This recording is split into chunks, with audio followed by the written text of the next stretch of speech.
Il y a un documentaire qui s'appelle Sage et rebelle de la réalisatrice Claudie Simard, puis c'est sorti sur tout.tv. C'est accessible maintenant gratuitement pour tout le monde. Puis ce documentaire-là, il fait un portrait de la pratique sage-femme au Québec, c'est quoi les freins au développement du service de sage-femme, puis entre autres, une sage-femme d'ici du service de la Gaspésie, puis des familles là, qui apparaissent dans le documentaire. Fait que c'est intéressant là, pour que tout le monde puisse connaître mieux la profession. Puis là, maintenant, il y a 6 capsules que vous avez sorties. Oui, exactement. Bien, c'est un peu en lien avec la sortie de ce documentaire-là. On s'est rendu compte par le documentaire, puis la réalisatrice l'a aussi dit lors d'entrevues, qu'un des freins importants au déploiement du service de sage-femme à travers la province, mais c'est la méconnaissance de la pratique sage-femme, autant du public que du milieu de la santé. Donc là, nous, de notre côté, on travaillait depuis longtemps sur des capsules vidéo qui visaient à partager l'expérience des familles de la région qui ont eu avec le service de sage-femme ici. Donc, on s'est dépêché à les finaliser. Puis là, ils sont maintenant disponibles là, depuis le 8 mars sur notre page Facebook, sur notre site web. On en publie régulièrement. On a 6 capsules, 4 capsules en français, 2 capsules en anglais. Puis il y a 2 capsules qui sont en fait, une en français, une en anglais, qui sont faites par une sage-femme qui a pratiqué ici dans la région aussi. Donc l'ensemble là, des capsules permet d'avoir une idée de l'appréciation des familles de la région du service ici. Là. C'est qui a réalisé les capsules au juste?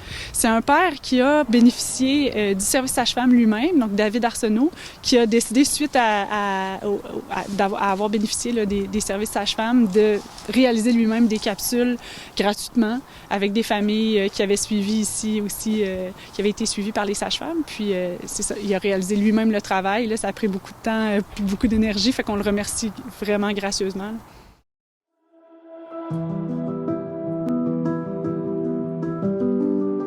Quand les gens pensent au service sage-femme, ils sont curieux, mais ils hésitent parce qu'ils sont quand même déjà bien satisfaits avec leur suivi médical. Ce qu'on dit, c'est « vous n'avez rien à perdre de venir essayer ». Différentes personnes ont différents besoins, puis l'offre de service sage-femme, c'est une option différente de voir que certaines options seraient plus disponibles à eux, comme l'accouchement à l'extérieur de l'hôpital, comme d'avoir un suivi avec la même personne tout le long de la grossesse, pendant l'accouchement, puis en postpartum.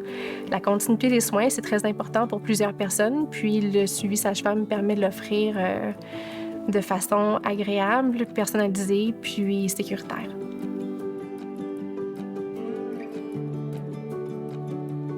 Les capsules, pourquoi on les publie aussi, c'est qu'on se rend compte que le service sage-femme, plus il est connu, bien, plus il est populaire. Puis la meilleure façon, finalement, d'augmenter la popularité du service, c'est du bouche à oreille. On se rend compte que beaucoup de gens font la demande du service après en avoir entendu parler d'une autre personne qui est proche d'eux ou non, qui en a bénéficié. Donc là, le fait de faire des capsules vidéo, ça permet là, de diffuser plus largement des témoignages comme ça de personnes dans la région, ici, qui ont bénéficié des services. Donc, c'est vraiment dans cette optique-là. Puis ensuite, bien, c'est ça, dans le fond, depuis que le service est en place, il y a une bonne popularité du service. Ça a été croissant depuis le début. Puis, on se rend compte finalement que le service, il peut pas il n'y a pas un accès équivalent partout sur le territoire. Là. Le fait qu'on est ici au CLSC de Caplan, c'est ici que se font les suivis. On aimerait que les suivis puissent être faits plus ailleurs dans la baie. On sait qu'on a 200 km là, de territoire qui est couvert par le réseau local de service de la baie des Chaleurs. Donc là, c'est pour ça que nous, on essaie de vraiment développer un lieu de naissance qui serait en dehors du centre hospitalier pour permettre l'accouchement à domicile, une forme d'accouchement à domicile quand c'est un lieu hors centre hospitalier, c'est plus près là, des conditions d'accouchement à domicile. On voudrait que ces conditions-là soient permises pour la plupart de la population qui, pour l'instant, sont obligés de venir ici pour le suivi puis d'aller à l'hôpital pour l'accouchement quand l'accouchement à domicile n'est pas permis. Donc, l'objectif, là, c'est vraiment de développer un lieu où on pourrait peut-être avoir des suivis, puis où il y aurait aussi de l'accouchement et de l'hébergement périnatal, puis des accouchements qui pourraient avoir lieu. Il y a encore beaucoup de chemin à faire, là, de ce sens-là, pour faire connaître le métier de sage-femme puis le service qui est offert. Oui, absolument. Ici, depuis que le service est en place, le collectif qui accompagne aussi le CIS dans essayer de faire la promotion du service de sage-femme. Le CIS, ici, ne fait pas vraiment la promotion du service. Il y a eu des activités où on a déjà projeté Accès Sage-Femme des documentaires dans le passé. On a aussi travaillé à ce que avec le CIS, évidemment, là, on a essayé de voir comment est-ce que ce serait possible que les femmes, dès leur grossesse annoncée, bien, puissent être informées là, de la possibilité d'être suivies par des sages-femmes. Puis il y a aussi les sages-femmes ici qui font des rencontres d'information régulièrement. Il y en a une qui est prévue prochainement puis qui est annoncée aussi sur notre page Facebook. Donc l'objectif, c'est que les gens sachent que ça existe, que ce soit des familles qui attendent un enfant ou qui projettent d'en attendre un, ou la population en général, là, tout le monde est bienvenu pour mieux connaître la pratique, parce que c'est vraiment important de bien connaître cette pratique-là pour permettre ensuite son déploiement partout, là. Une chose qui est importante de rappeler aux gens aussi, c'est que c'est des personnes qualifiées là, qui sont sages-femmes. Absolument. C'est une profession là, qui requiert 4 ans et demi là, de formation puis de stage, qui est vraiment spécialisée sur tout ce qui est la grossesse puis le périnatal, finalement, le avant puis après l'accouchement. Donc, les sages-femmes, ils suivent les familles jusqu'à 6 semaines après l'accouchement aussi. Donc, oui, ils sont extrêmement spécialisés là-dedans. C'est encadré par un autre professionnel.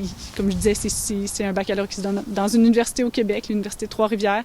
Donc oui, c'est une profession qui est bien encadrée puis qui repose là, sur une grande expertise, un grand savoir-faire, là. Donc on est vraiment chanceux d'avoir réussi à développer un service dans la région. Puis maintenant, tout le monde devrait pouvoir en profiter, là. La dernière fois qu'on s'est vu, tu nous avais parlé d'une lettre qui avait été envoyée au ministre de la Santé. Y a-t-il eu des développements à ce niveau-là?